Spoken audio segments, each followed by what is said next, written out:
we finally have more news about Heroes Reborn, which was announced like months ago. I did a captain's log on it on the channel, and then we heard nothing about it, and I started to wonder if NBC was still going to do it. Finally, more news. Zachary Levi is going to be the lead in it, and I would assume that there's going to be an ensemble cast like there usually is with Heroes, but he's supposed to be kind of like the front runner guy that they're selling it on, which is really surreal to me because I was a big fan of Heroes, and I was also a big fan, well, in the first season anyway, and I was also a big fan of Chuck. And during the second season, just before the writer's strike, there was a Monday night lineup that was back before I was doing Geekvolution on video, and I was doing a text blog thing, and I was reviewing shows back then. I reviewed the entire Monday night lineup, and it started with Chuck, and then it was Heroes, and then it was a show called Journeyman that was really short-lived, but I liked a lot, starring Kevin McKidd.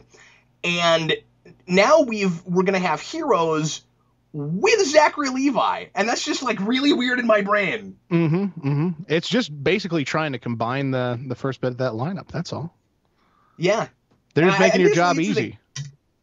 I'm wondering what kind of feel that show is going to have with Zachary Levi, because he has, obviously with Chuck, but with the few other things he's done, is kind of known for being doing comedic stuff.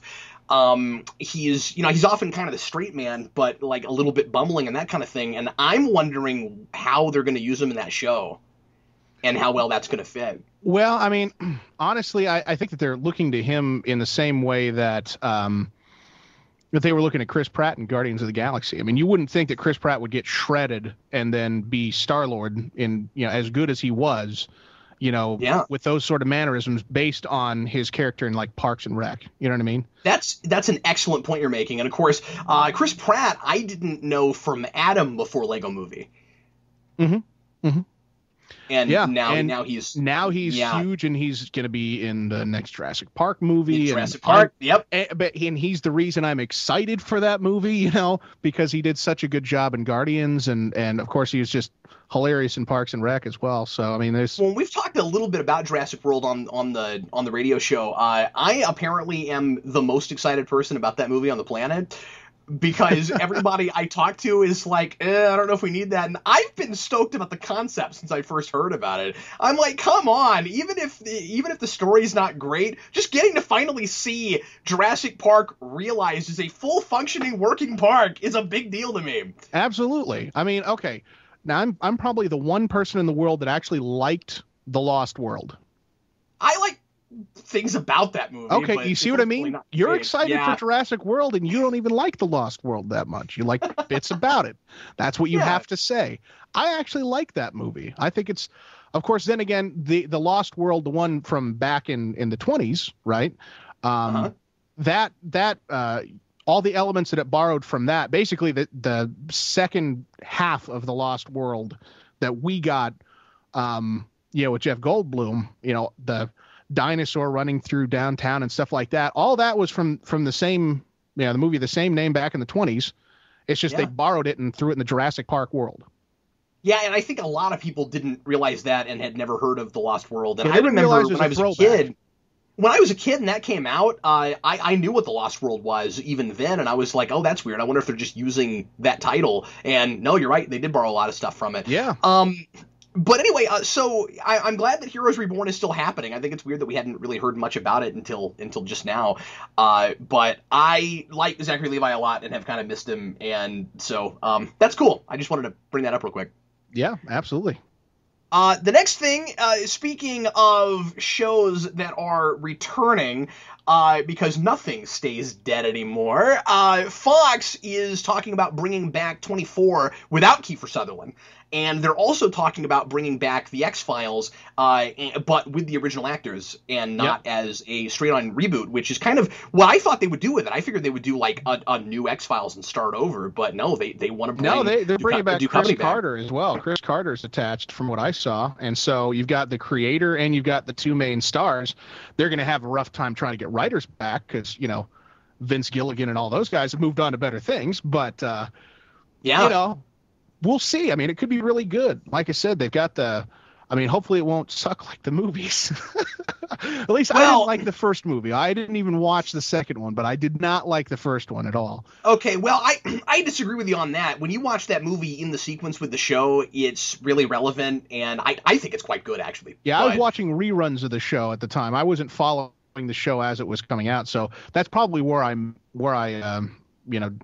stepped out of bounds there. But I didn't like the first movie too much. It didn't appeal to me as much. But well, see, the thing is, when it came out when I was a kid, I didn't like it either. But then, a few years ago, I watched the whole show and watched that movie in the sequence of it and went, oh wait, this is actually quite good. Oh, gotcha. So it's kind of like Miami Vice, where the movie was basically no, seriously, Miami Vice. When that show ended, apparently then if you watch the movie, according to Jeff, my bass player who's watched all of Miami Vice, I'm not saying that I have, but he was saying that basically the movie's just like, picking up where the show left off as if it never went off the air. Well, the difference, of course, is that with the first X-Files movie, it was in the heyday of that show's popularity. I mean, it was at the height of the popularity and was actually kind of a gap bridger between two seasons. Yeah. And but then they come back and do X-Files I Want to Believe, and it was a little bit lukewarm. Well, I skipped that one. Yeah, I skipped that one, but. Just in a sense that, the movie didn't seem to, as a person who didn't follow the show as closely, the movie didn't seem to stand alone in a way that a film really should to be successful, because you have to just account for people who don't watch the show. But it sounds like if you're somebody who had been following the show, then the movie was quite good. But I know that's an aside anyway. And then when they did I Want to Believe, they tried the exact opposite tact, and it didn't really work that well. It was like, well, we'll do one of the standalone stories instead of one of the mythology stories, and so anybody could watch it. It's just that the story they told I thought was a little bit weak. It just I didn't watch the second one because the first one didn't appeal to me. Yeah, they anyway, already lost my business, sir. Well, and honestly, the reason that I bring that stuff up is when they bring the show back, there is so much convoluted mythology in that. I have a hard time imagining how they bring in a new audience without losing them in like the 5th episode. They're really going to have to do some creative exposition to where they can satisfy people, because I mean, there's enough of a gap that they can do more exposition, but they also want to continue the story at the same time. So I think that they can have their cake and eat it too if they're really clever about it. I don't know. I'm not sure if you'd be saying that if you'd seen all of it, because when you get to the end of that show, it's such a cluster. Okay, so IDW is publishing X-Files comics right now, and this is kind of ironic because, of course, they're publishing X-Files season 10. And so it looks like we might actually be getting X-Files season 10. And when that happens, those comics aren't going to matter anymore. And I do hope that they go to some of that for material, though, because some of it's been quite good. I've actually been buying it. And the thing is, it's just a continuation, and you've got to know that show through and through to appreciate it. And I mean, the standalone episodes, and they do that in the comics too, where like you have the story arcs that are mythology stories, and you have kind of the one and dones where they just go investigate some weird thing. Right. But I don't see how bringing the show back with what it was wouldn't be just like that, where you've got to really know that show to follow stuff. Because I would assume that they're going to want to go back and bring in like the lone gunman, or at least a couple of them, and they'll probably want to do a lot of sequels and throwbacks to things. Well, we'll see. I mean, there enough time has passed where they can choose to leave some loose ends untied, at least in the first season of a return. You know what I mean?